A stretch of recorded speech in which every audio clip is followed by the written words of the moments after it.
কেমন আছেন সবাই? আজকে আমি আপনাদের দেখাবো একটা হোস্টিংয়ে কিভাবে মাল্টিপল ডোমেন অ্যাড করা যায়। ঠিক আছে? তো আমার এখানে একটা হোস্টিং আছে অলরেডি, সেখানে দেখেন 4টা ডোমেন অলরেডি অ্যাড করা আছে। এটা হচ্ছে আমার হোস্ট সি প্যানেলের লগইন অ্যাক্সেস। এখানে 4টা ডোমেন অ্যাড করা আছে, আমি আর একটা ডোমেন অ্যাড করবো এখানে। ঠিক আছে? তা ডোমেন অ্যাড করতে গেলে প্রথমে হচ্ছে আপনার যে ডোমেনটা যেখানে আছে সেখানে আসেন। আসার পরে ডোমেন লিস্ট থেকে আপনার যে ডোমেনটা চেঞ্জ করবে, অ্যাক্টিভ অ্যাড করবেন, সেটা হচ্ছে এইখান থেকে ম্যানেজে ক্লিক করবেন। ম্যানেজে ক্লিক করার পর আপনাদের ফার্স্ট কাজ হচ্ছে এইখান থেকে শেয়ার হোস্টিংটা ডিএনএসটা অ্যাড করে দিয়ে এখানে টিকে ক্লিক করে দিবেন। এটা একটু সময় নেবে, জাস্ট এটা হয়ে গেছে। এখন আসেন ডোমেন নেমটা কপি করেন। কপি করার পরে আমাদের যে এসএসএল সার্টিফিকেট আছে এইখানে চলে আসেন। আসার পরে আপনাদের হচ্ছে সি প্যানেলে আসেন। এইখান থেকে ডোমেন লিখে আপনার সার্চ করবেন। ডোমেন লিখে সার্চ করলে ফার্স্টের একটু ক্লিক করেন। এইখানে এসে ক্রিয়েটে ক্লিক করবেন। আচ্ছা, এইখানে হচ্ছে আমার অলরেডি দেওয়া আছে, আমি একটু একটু রিমুভ করে দিই, তারপর হচ্ছে আপনাদের আবার দেখাচ্ছি। এটা হচ্ছে আমি রিমুভ করে দিই।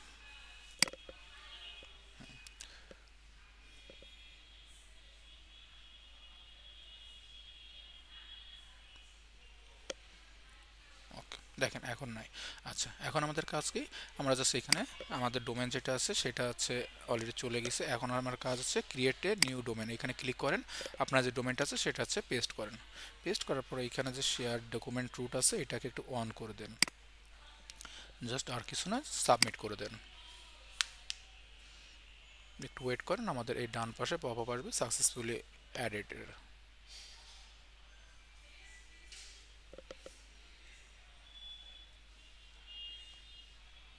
ওকে, দেখেন সাকসেসফুলি অ্যাডেড হয়ে গেছে। ঠিক আছে, আমরা একটু রিলোড দিই এখানে। এই যে চলে আসছে এটা।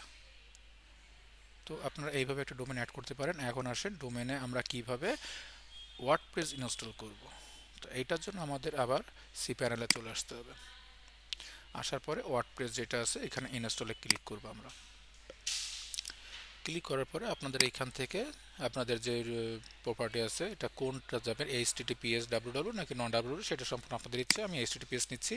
এইখানে আমার ডোমেনগুলো আছে অলরেডি, আমি এইখান থেকে সিলেক্ট করি আমার কোন ডোমেনের আন্ডার এটা যাবে। ঠিক আছে, এইখানে আমার চলে আসছে। জাস্ট এইখানে আপনার ইউজার নেম আর পাসওয়ার্ড দিতে হবে। তো আমি ইউজার নেম পাসওয়ার্ডটা একটু হাইড করতে চাচ্ছি। হ্যাঁ,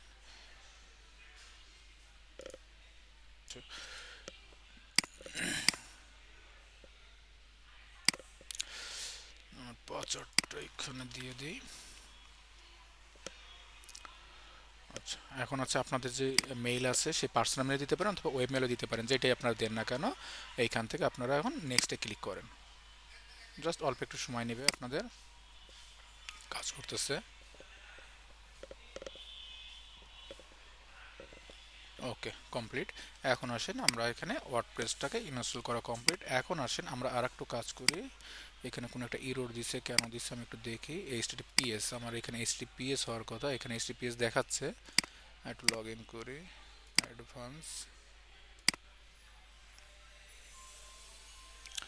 এইচটিটিপিএসটা আমি অ্যাড করে দিব, সমস্যা নাই। এটা হচ্ছে ওদের এইচটিটিপিএস ভার্সনে আমি আছি ইনস্টল করছি, কিন্তু ওরা দেখাচ্ছে যে এইচটিটিপিএস না, এটা অ্যাড হয়ে যাবে। যে একটু আগে আমি মানে অল্প সময়ের মধ্যে ডোমেনটা ইনস্টল করছি, তো এই জন্য একটু সময় লাগতে পারে। যাই হোক, তো এখন আসেন আপনাদের এটার কাজ কি। আপনাদের এখানে আসছে ডাব্লুপি অ্যাডমিন দিয়ে আপনাদের যে ওয়ার্ডপ্রেসের ভ্যাকেন্ট আছে সেখানে প্রবেশ করবেন।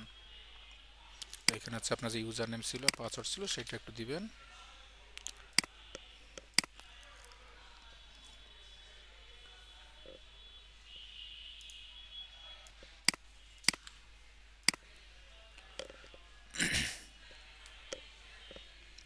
ওপেন হয়ে গেছে। আপনাদের ফার্স্ট কাজ হচ্ছে একটা থিম লাগবে আমাদের। তো থিম ইনস্টল করতে হবে, অ্যাপিয়ারেন্সে যাব, অ্যাপিয়ারেন্স থেকে থিম, থিমে ক্লিক করি।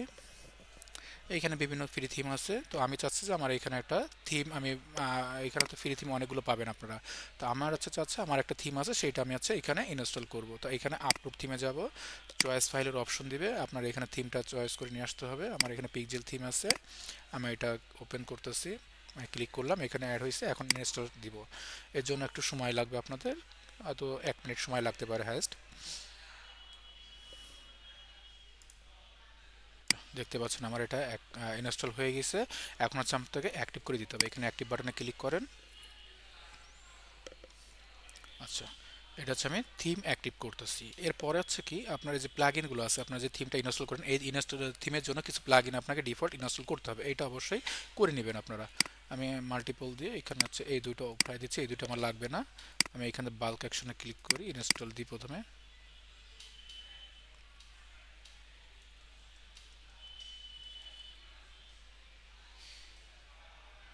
ওকে, রিটার্ন টু প্লাগইন। ইনস্টল করার পর আমাদের প্লাগইনগুলো অ্যাক্টিভ করে নিতে হবে।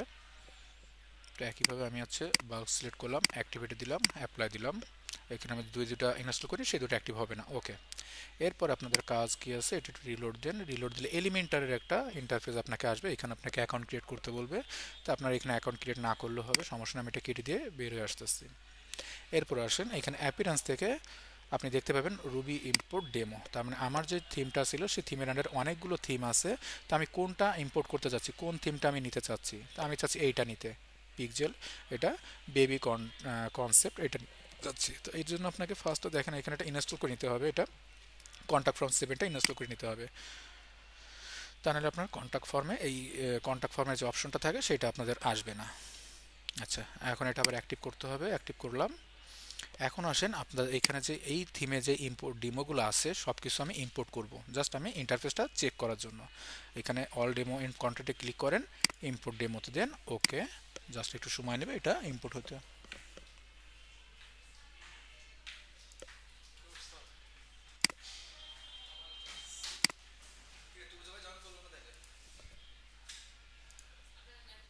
আচ্ছা, দেখেন এখানে 100% কমপ্লিট হয়ে গেছে। এখন আপনি আপনার ওয়েবসাইটটা একটু রিলোড দেন, দেখেন এটা আপনার সাইটটা চলে আসছে। এরপরে আপনাকে কাস্টমাইজ করতে হবে, সেটা হচ্ছে আপনি আপনার মতন করে এখানে অপশন আছে, আর আপনার কাস্টমাইজেশন থিম অপশন থেকে এইখান থেকে শুরু করবেন। এখানে প্রত্যেকটা জিনিস আপনাকে কাস্টমাইজেশন করতে হবে আপনার মতন করে, যেটা আপনার সুবিধা সেটা হচ্ছে আপনি এখান থেকে কাস্টমাইজেশন করে নিন। ঠিক আছে, আমি লোগো সেকশন আসছি, এইখান থেকে লোগো কাস্টমাইজেশন করবে, বিভিন্ন অপশন আছে, এগুলো দেখে দেখে একটু কাস্টমাইজেশন করে নেবেন।